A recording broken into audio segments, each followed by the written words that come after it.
The BPO Break Room Podcast. Welcome back to another episode. This is J.A. Hello, everyone. This is K.A.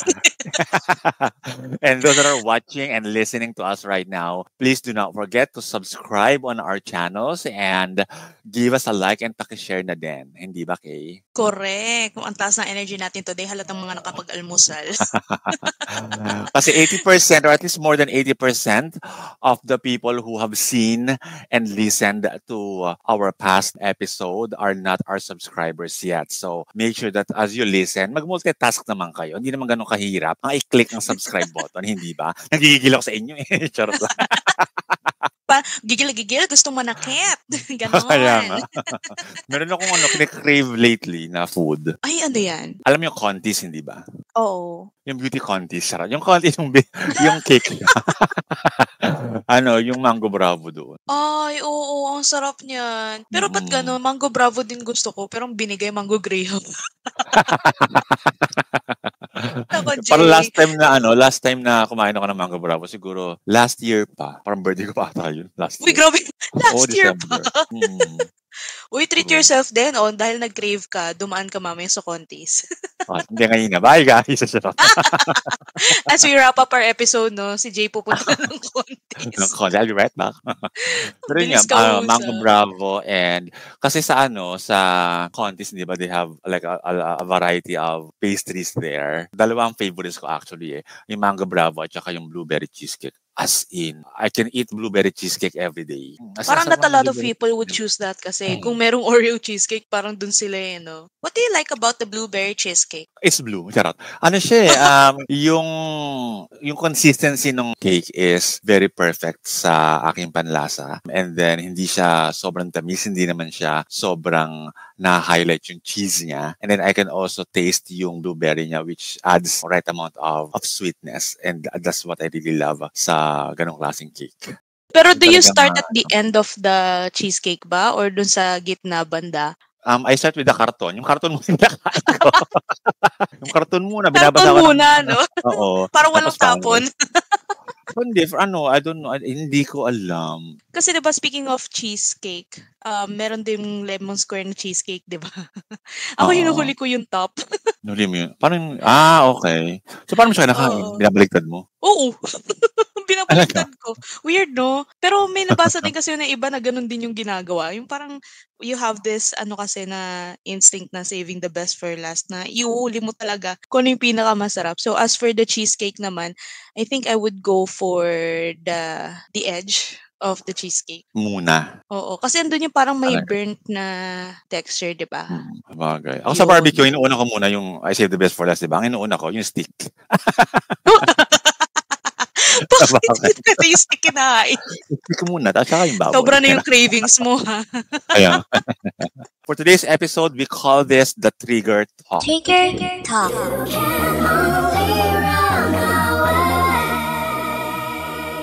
Trigger Talk. Our Trigger Talk topic is work-life balance resolution for 2025. Now, bakit nga ba triggering itong topic na to and why do we need to talk about this? Well, I think this 2025 or year 2025 is a natural time to reassess priorities. Kasi diba last time we talked about the New Year's resolution, especially for the BPO employees. And making it the perfect moment for BPO workers to commit to healthier work-life balance habits after a demanding year. Aminin naman natin, no, before we head on to the next year, di ba talagang parang naging roller coaster ride yung 2024. Tama yan. Plus, discussing the balance now emphasizes recovery and well-being. So, nakakatulong siya sa mga BPO employees na maiwasan yung burnout as we start 2025. Pero totoo ba? Hindi totoo yan. Pero I wanted to add to what you said na the evolving demands of hybrid setups and the irregular hours and high-stress environment in the BPO world makes work-life balance a timely and essential conversation. Kaya nga Correct. naman, the first trigger question that we have for today is, why does balance always feel like a moving target? Oo nga. parang nagiging higher personal demands na siya. Like you will try to limit your overtime kahit na tingin mo hindi pa kaya kung hindi ka mag-extend. I'm not sure if that makes sense, Jay. It does make sense. It's like parang happiness siya. The movie Pursuit of Happiness. Like you can never really achieve happiness in reality. We're just really in this journey to really just pursue it. Same with balance. We're just here to really pursue it, but never really achieve that kind of balance. Hindi ba? And the BPO workers, most especially yung mga nagtatrabaho sa gabi, because we have time zone differences. We are working for our clients who are in the United States generally. Umaga sa kanila, of course, right?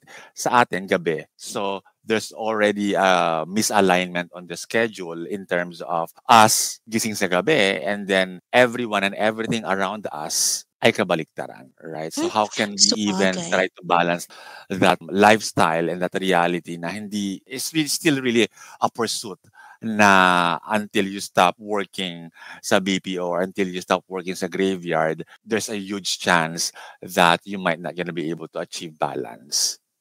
Daw. Correct. Daw. Parang do not quote me on this, ha? Tsaka hindi lang yun, di ba? We also have the demanding KPIs na sometimes it's so hard to cope with it. Lalo na kung napaka-unrealistic naman ang sineset nilang KPIs, di ba? May mga ganun kasing instances eh. Plus the high client expectations. So, kumbaga, it all boils down to parang instead of you striking a balance to everything for a healthier balance in work and life, di ba parang you will stuck somewhere in between na you would not know how to move forward. Di ba, Jay? Ang daming nakakaramdam ng ganyan. Kaya excited din sila na hopefully by 2025, mag-iba ng direction yung buhay nila. Hindi kayo mag-iba ng direction. Habang buhay kayo dyan. Kaya nga Tinakot. true. Kaya nga yung question na ito is really triggering because it will make you realize na na one of the common drivers ng ating imbalanced work life rather, is we work at night shift while everyone around us ay kabaligtaran. We are working in an environment wherein almost challenging and almost impossible to achieve ang mga KPIs or mga metrics, and of course satisfying our client expectation. And until we get out of these three impossible demands, doon lang tayo makaka-achieve ng balance. That's what this question is triggering right now. The question here is, Jay, is work-life balance a privilege or a choice? Malay ko kaya dami kong problema sa buhay. Dumagdag pa. Yeah, another trigger question yan. Is it really a privilege or a choice? One of the things na pumasok agad sa utak ko after hearing that question is it's always a choice. It's always a choice. However, ang catch dito ay, are you ready to face the consequence of that choice? Madaling piliin na I choose work-life balance. So I'm saying no to whatever it is that you want me to do, blah, blah, blah, blah, right? Are you prepared to accept the consequence of that choice? A lot of people siguro would say no. Yun na nga, right? And then the other side of the coin is work-life balance a privilege nga ba? First thing that came to mind, is it true that only higher ups or people in the leadership role or in the middle or upper management are the only ones can achieve work-life balance? I know with panggigigil. Parang Bakit? malabo yun. Kasi di ba you're expected to extend most of the time to finish some admin task and to meet some people, di ba? Yung may mga ganun kasing klaseng demands eh. And do you think na with such last-minute calls, would you still be able to impose the work-life balance, especially that you've already worked like straight 8 hours of the day? Galit ka na naman. Sige. May pinag-uugutan. Hindi, I I'm think- just speaking from, the other people's experience then at the same time. And I cannot imagine, especially those people in the higher ups na parang, di ba? I agree, cannot yeah. explain it anymore. I agree. And I think where this question is coming from ay dun sa mga BPO employees like the agents or yung mga individual contributors who are witnessing their OMs, their SOMs, their directors and whatnot. Those are the upper management Mm. roles na less visible. Kasi di ba, the less that you see a person, the more that you think that they're not doing anything. For example, OM or SOM or director, even AVP or a VP, these people, they don't really go inside the production floor and mingle and be 100% visible all the time, ano? And because of that, and because they have their own shit to worry, they have their own struggles na inaasikaso inside their offices, and because of their less visibility from the eyes of these individual contributors, ang naiisip ngayon ng mga ito ay wala mang ginagawa yan. I'm sure maayos ang work-life balance. I'm sure uuwi agad yan ng after work or nagka-party yan over every weekend or yung ganong klaseng mga perception. Porque hindi nakikita mo siya sa production floor, parang, uy, ito namang tao, no? Napaka-unproductive, wala namang ginawa whole day. Correct. Little did they know they're faced with a lot of tasks din talaga behind the scenes, no? In Parang fact, hirap din yung, i-achieve nun, no? For higher ups, Jay. correct. Actually, nung nag SOM ako, and I was actually launching a program for 3 sites. Yeah, and dito ang caveat dito is more than 400 headcounts ang target headcounts ng 3 sites na yon. So imagine, never ako nag-work ng floor. Never akong nakahalubili sa mga agents. I was siguro 10% visible lang ako sa floor. I just go to the floor just to check lang if there's progress na doon sa mga sa branding ng program sa wall, sa carpet and all that. Yun lang. And then after I leave the floor, I go to the office. Doon na yung simula ng trabaho ko in terms of orchestrating and organizing the launch of the program for 3 sites, right? So, and then I even work over the weekends because yung mga vendors na kailangan ko usapin in terms of making sure that we have the internet connection and the wiring and the cables and all that and all the logistics that go along with the launch ay mag-materialize the following week, the following Monday. So, in short, hindi totoo na only higher ups can achieve work-life balance. But it would be nice, no?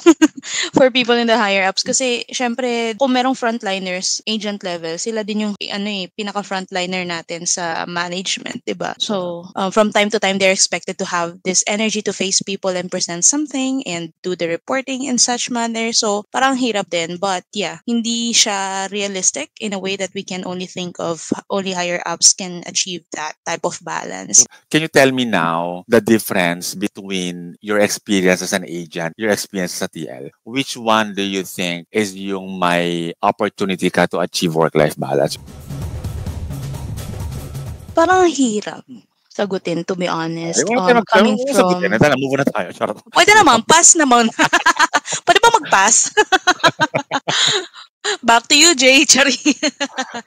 Parang hirap niya sagutin kasi when I was an agent, syempre, as an aperture like me, no, in the BPO industry, I always feel pressured with the targets that were given to me. Yun. So, Correct. Parang dun Okay. pa lang nasa-stress na ako, and then there were times na nag-e-extend, hindi maiwasan. But that's normal, no? It's just na siguro at that time, hindi lang talaga siya like 100% for me. And then when I got into the leadership role, na parang, eto na pala yun. Nag-triple siya. True. Nag-triple Kasi siya yung in a way that you're expected to do a lot of things Mhm. more than what you can do, right? True. Kasi nung agent ka pa, your work stops after after ng last call mo. Correct. Kahit mag-extend ka pa, di ba? Right after that you Oo. logged out. Wala Yun na. na yun. Off work ka na Pero talaga. naging TL ka, is it still true? Nung Hindi naging naman TL ka, correct. Nag-log out ka na. TL, nawalan ako ng internet. O, anong gagawin ko? Kapitan kita ng linya. Correct. Nakakaloka. So, hindi maiwasan. Mapipilitan kang sumilip kahit di ka na mag-login. Diba? Na parang to check if someone would be able to cover for that specific person. Diba? So, yun yung dun eh. Even, during your work off, may times talaga na hindi ka makakapag-detach no matter how you want it. But what about you, Mali Jay? yan. Siyempre, diba, with almost 2 decades of working in the BPO industry, malamang mas marami kang experience compared to me. But before, what about comparing your agent level experience to leadership level experience? Which one is what you think that you can achieve work-life balance? Agent ako.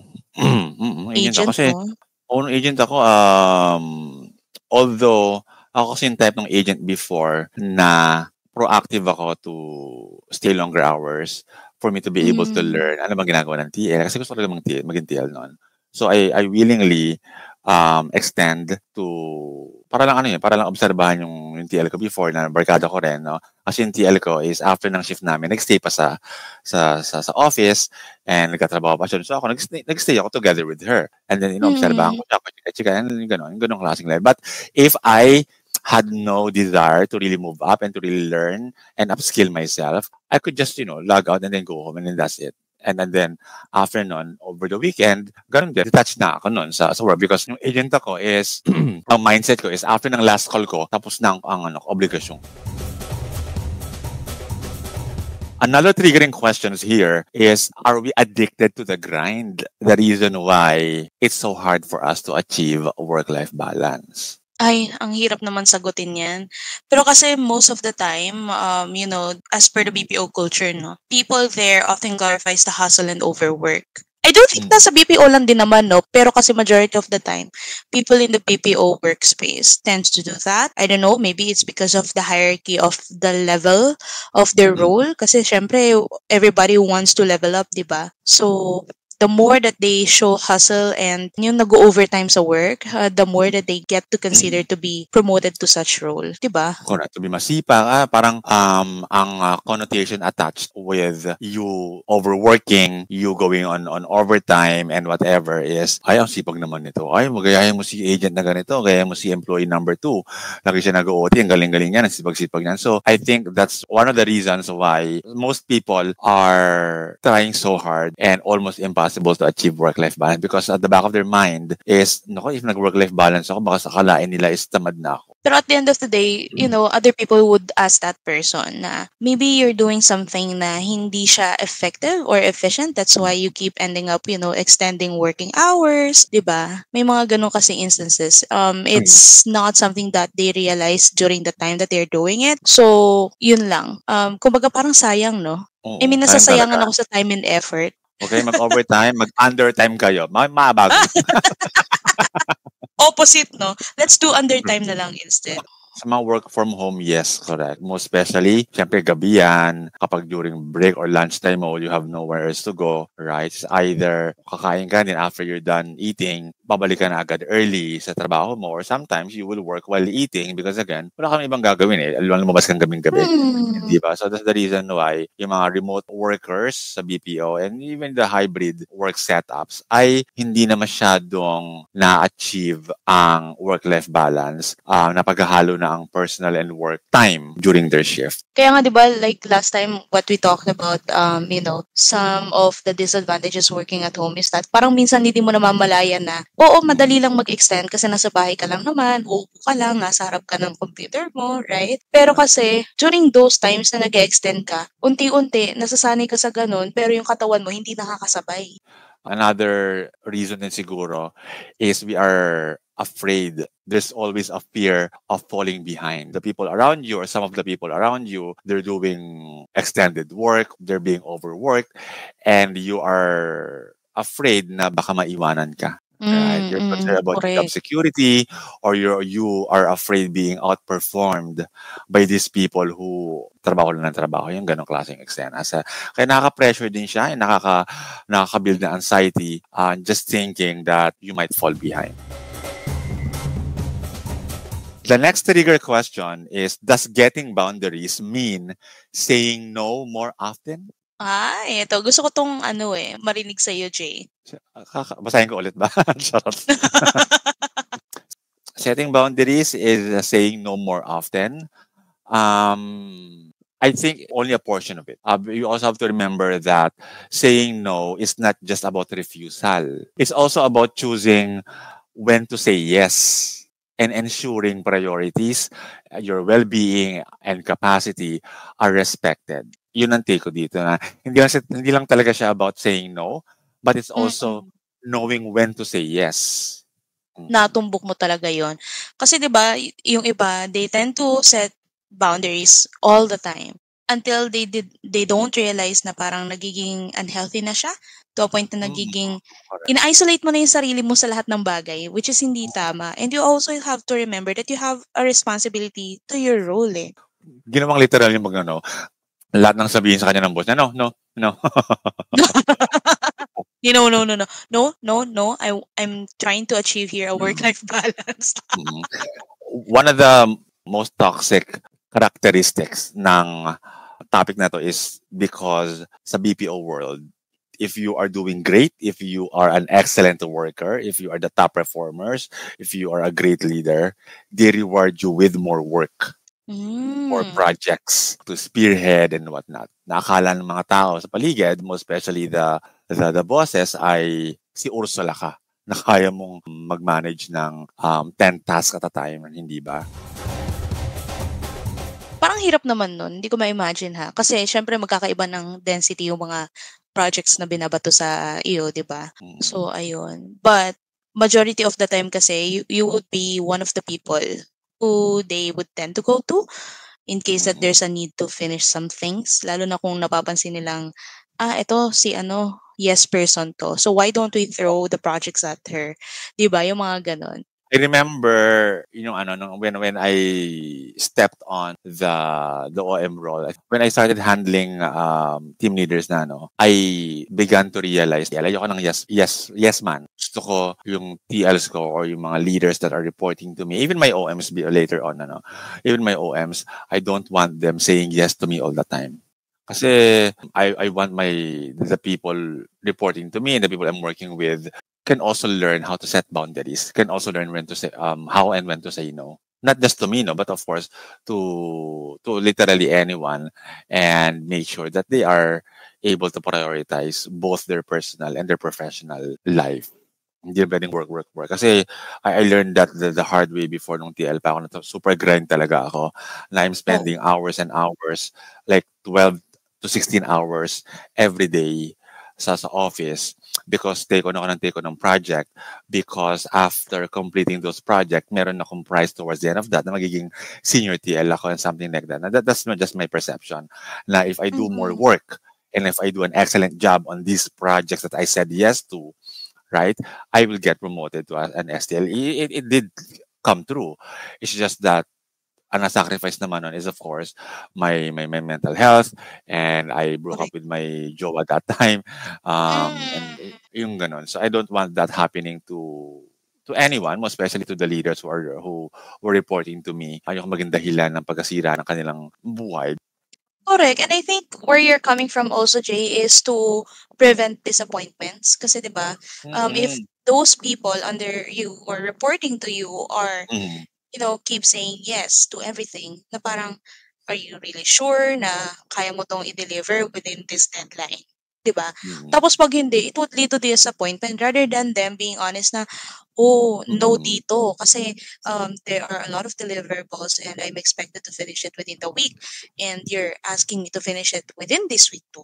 So parang, Mm-mm. well, I can, somehow work on it, but I'm not be able to guarantee na I'd be able to finish it like on time. So probably mauusog siya. So is there a possibility na ma-extend ganun? But what if that person is not open about it?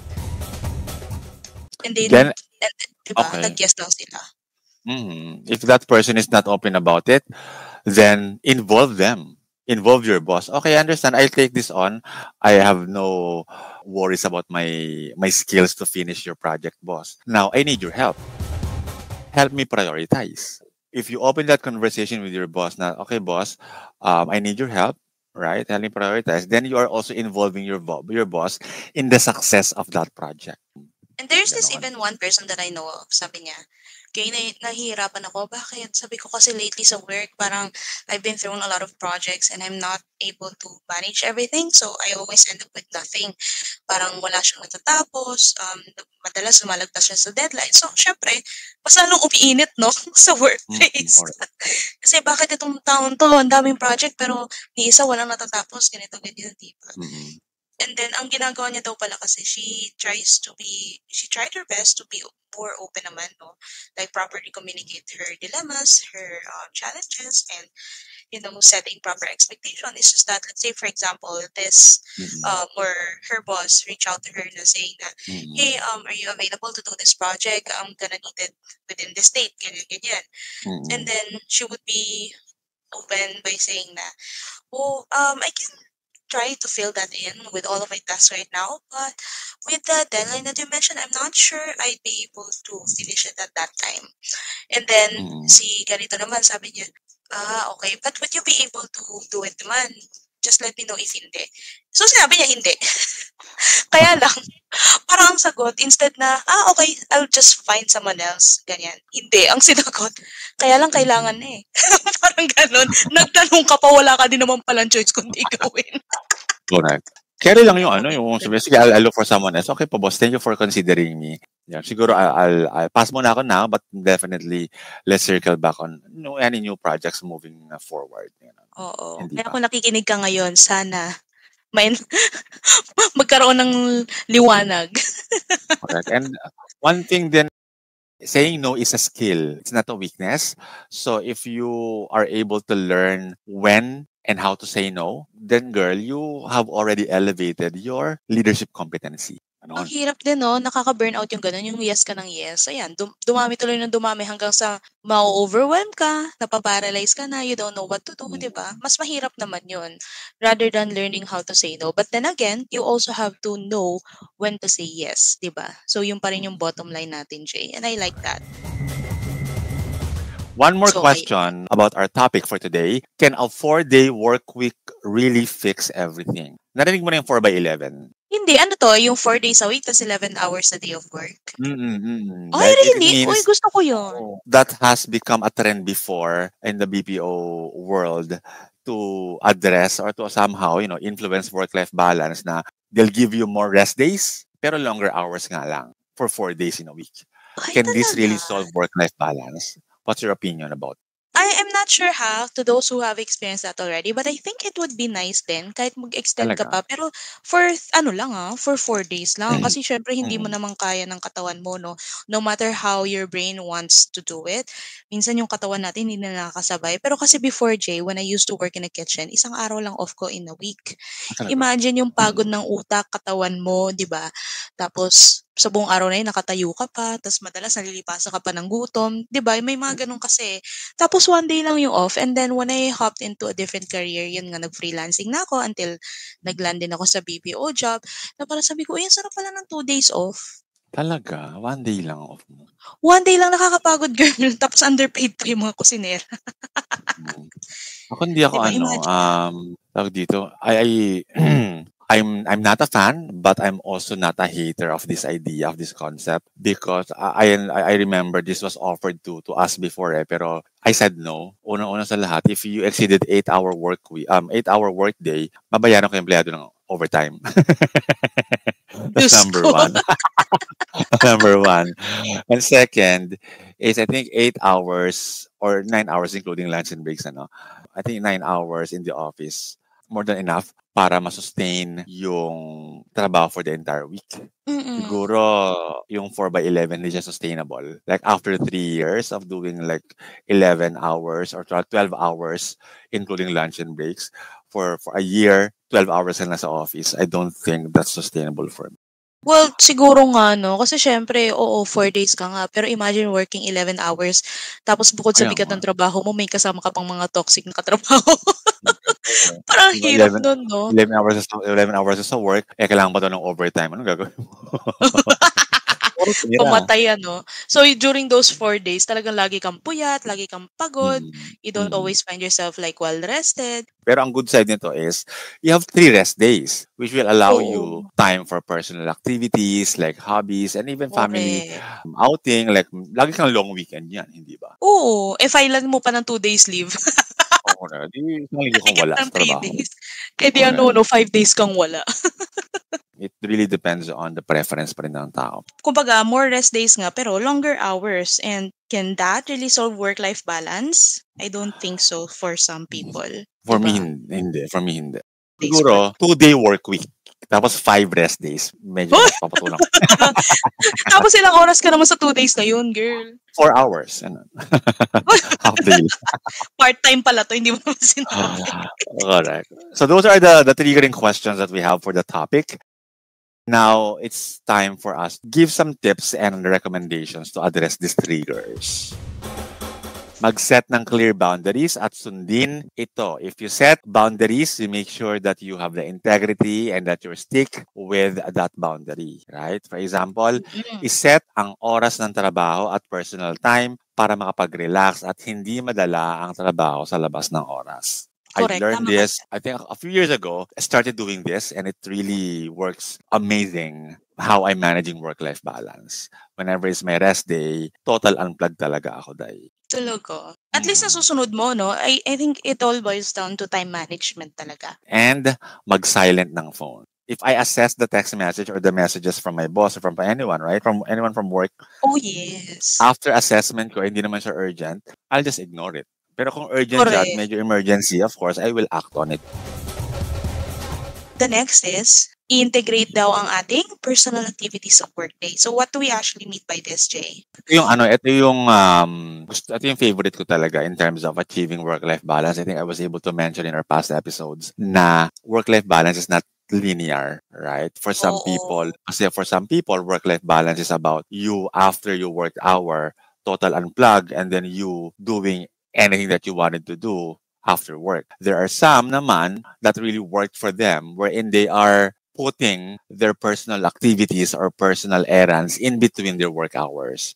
For example, gamitin ang break time para mag-enjoy ng personal activities like manood ng isang episode ng iyong favorite series on Netflix or maglaro ng Mobile Legends or mag-exercise or anything that really would take your mind off that stressful moment.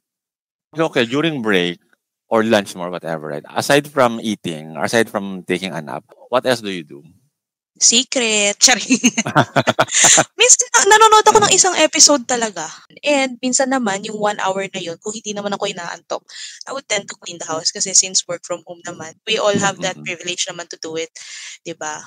Yun yung siguro, sometimes I find relaxing at the same time kasi right after work, I know that I was able to clean the house.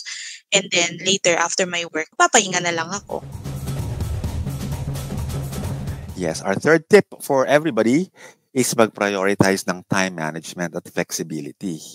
One thing that I learned from my mentor before is yung calendar integrity. Yung calendar integrity na yun is whatever is important for you based on what is expected of you by your boss, you need to make sure that it's on your calendar.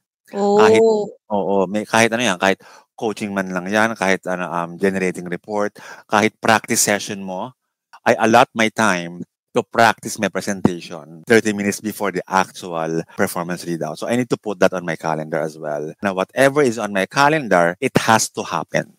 Dumating din ako sa point na ultimo yung yung mga non-work related, kina-calendar ko na, like, bumili ng Yossi after shift. Like, for example, after shift ko was 7 o'clock, 7:30 to 8, bili ako ng Yossi. And then 9 o'clock to 9:30, transfer funds to GCash, and then make payment sa Netflix, yung mga ganon. Ultimo yun, inaano ko na rin, kina-calendar ko na rin. So in short, ang buhay ko ay pinapaandar ng Google Calendar. Google Calendar, baka naman.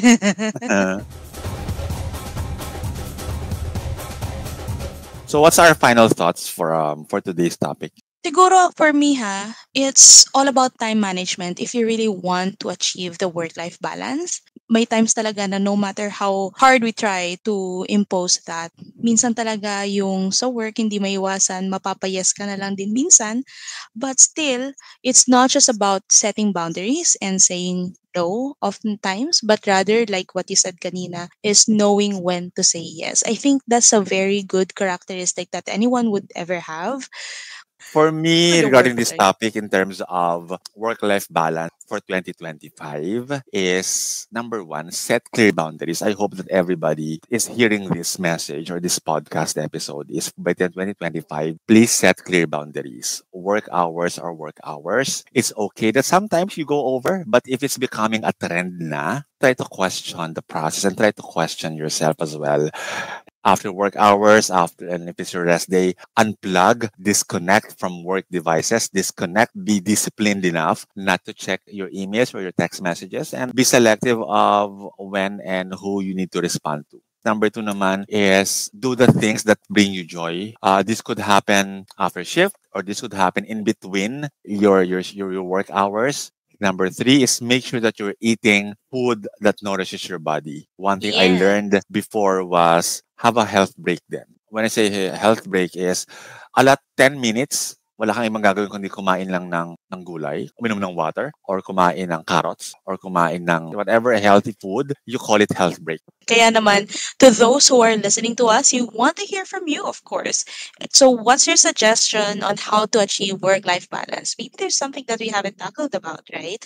So make sure to drop your thoughts in the comment section below, YouTube, Facebook, or Instagram. Agriana Grande. Let's interact on our social media accounts. Join our exclusive Discord group. And for those that do not know yet, we already have built a growing community on Discord for those who are exploring opportunities in the BPO industry, work from home or on-site, or simply looking for a virtual sambayan. Tara na. Kaya Thanks for naman. joining us and stay tuned for our next episode. Bye, everyone. Kita-kits on our next episode. Bye-bye.